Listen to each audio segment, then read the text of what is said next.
Olá, meu querido irmão.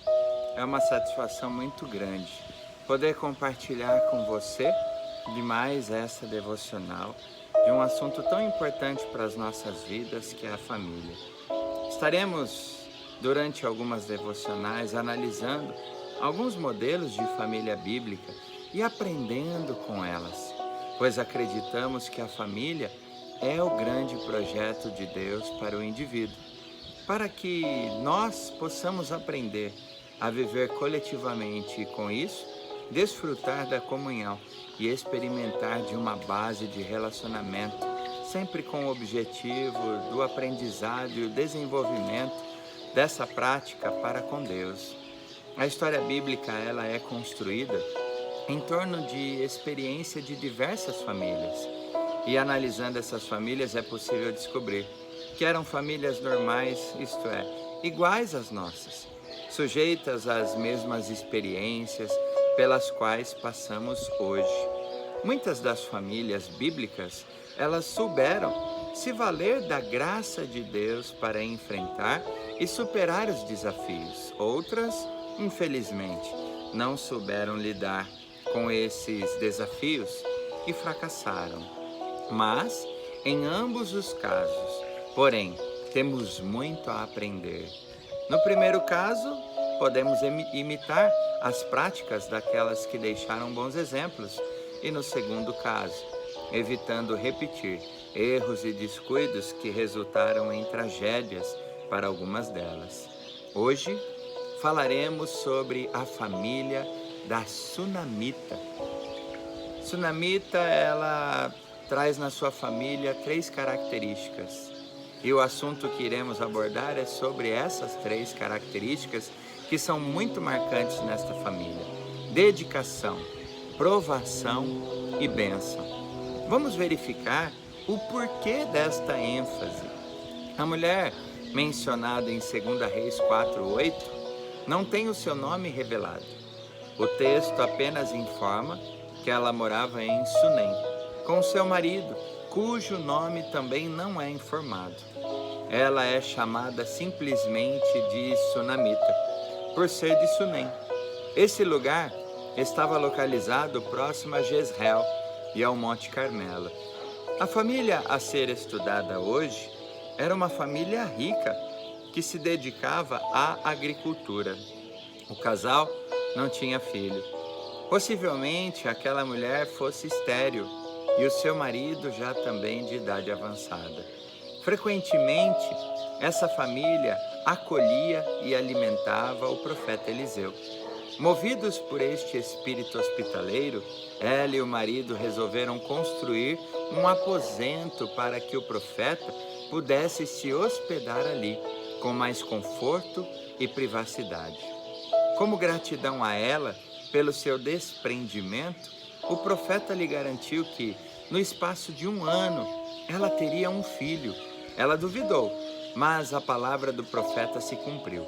O menino nasceu, cresceu, e certo dia, quando ele ajudava o pai e os servos na colheita, sentiu uma dor muito forte de cabeça e acabou morrendo.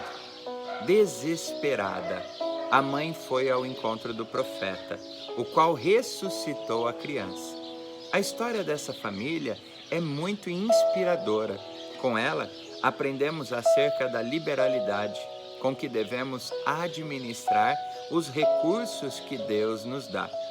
Também somos prevenidos de que tragédias também podem se acontecer sobre a família, produzindo transtorno e tristeza. Finalmente, a partir dessa história, somos ensinados a enfrentar as adversidades familiares com fé e coragem.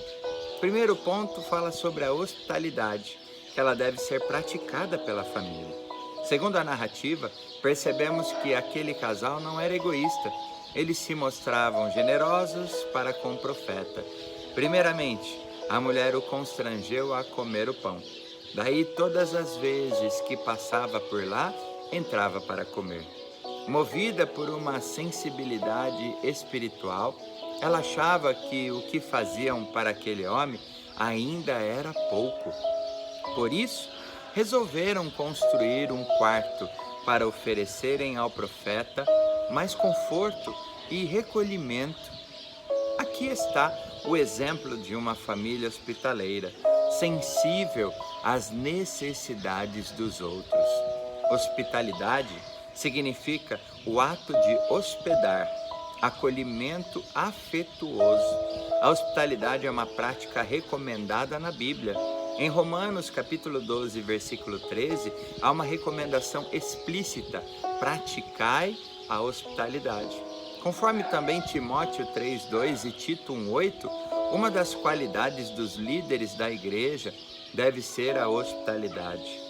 Em 1 Pedro, capítulo 4, 9, a Bíblia recomenda: sede mutuamente hospitaleiros e sem murmuração. Em Hebreus 13, 2, lemos o seguinte: não negligencieis a hospitalidade, pois alguns, praticando-a sem o saber, acolheram a anjos. Infelizmente, muitas famílias cristãs se tornaram tremendamente egoístas e fechadas às necessidades do próximo. Por isso, o exemplo da família de Sunem é mais do que pertinente. Eliseu reconheceu o acolhimento dispensado a ele e ao seu companheiro, Geazi. Por isso disse àquela mulher: eis que tu nos tens tratado com muita abnegação. Que se há de fazer por ti? O profeta decidiu retribuir tamanha generosidade. Geazi observou que aquela mulher não tinha filho. Então Eliseu fez a ela uma promessa: por este tempo, daqui a 1 ano, abraçarás um filho. O exemplo de dedicação dessa família é digno de ser imitado.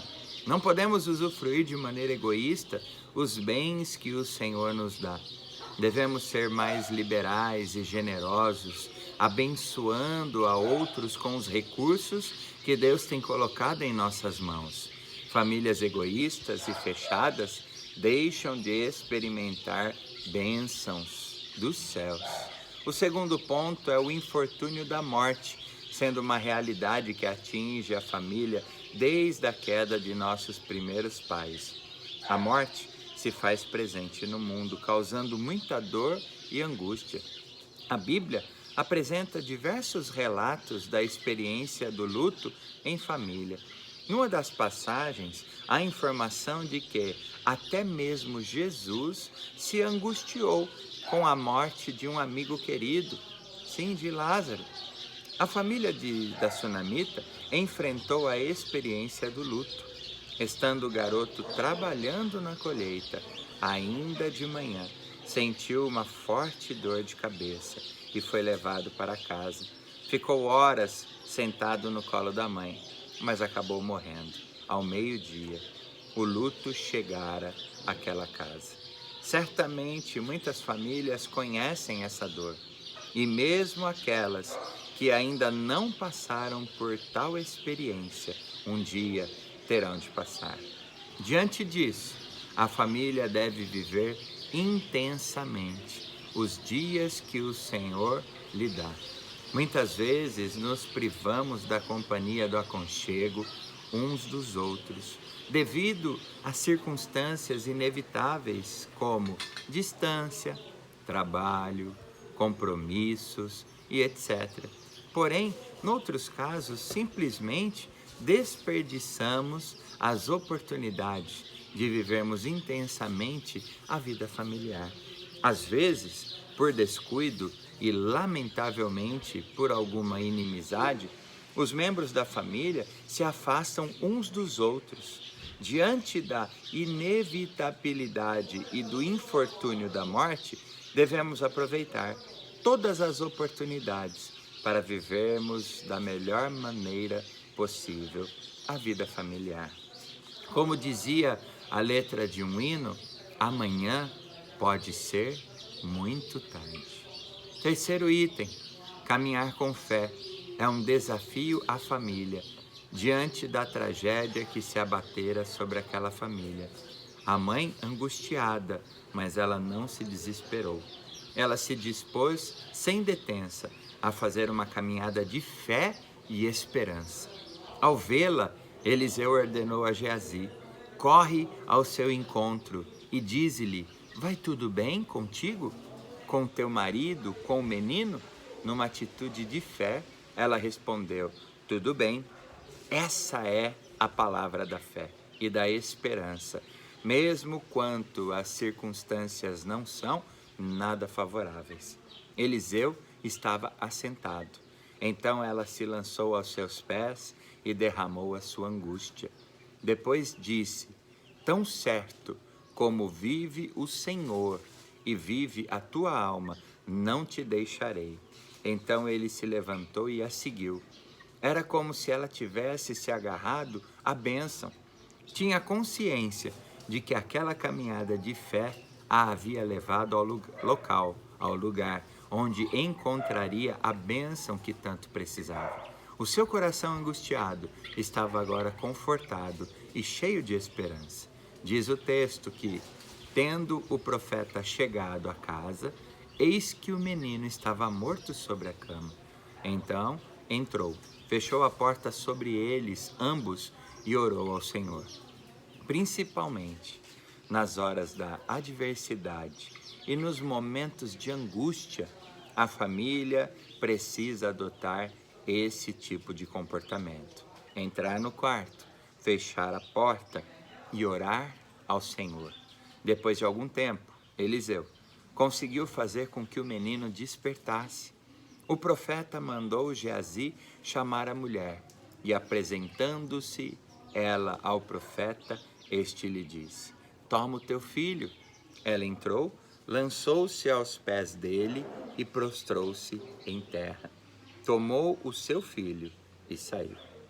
A caminhada da fé, contemplada com a bênção do Senhor, mostra que a morte do menino não foi a única tragédia experimentada por essa família.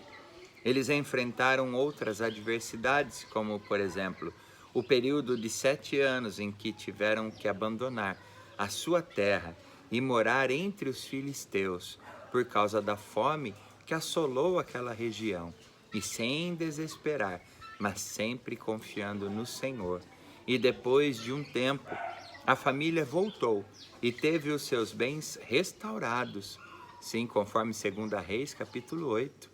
Em Eclesiastes 11:1, a Bíblia diz: lança o teu pão sobre as águas, porque depois de muitos dias o acharás.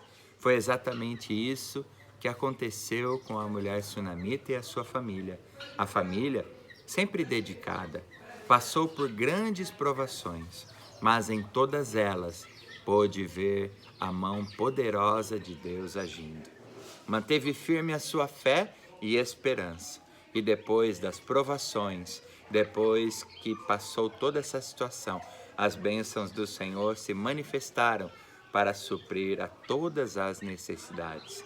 Então, diante das adversidades da vida, a família cristã é desafiada a fazer essa caminhada de fé. Hebreus 11 apresenta o relato de diversas famílias que caminharam pela fé. Devemos nos valer de todos aqueles que podem nos ouvir, confortar e orientar. Mas devemos ir principalmente na direção do Senhor Jesus, pois Ele conhece nossas necessidades e prometeu estar conosco sempre. Eis que estarei contigo todos os dias até a consumação dos séculos. Gostaria muito de agradecer aos irmãos e amigos que têm prestigiado, que têm assistido, que têm participado deste canal, divulgado o trabalho da nossa comunidade. E também peço a você, se você ainda não é inscrito no nosso canal, se inscreva e ative o sino para que você receba prontamente todo o conteúdo que estamos disponibilizando sempre para a edificação do corpo de Cristo. E queremos muito ouvir também o que você tem a dizer, porque a sua opinião é muito importante.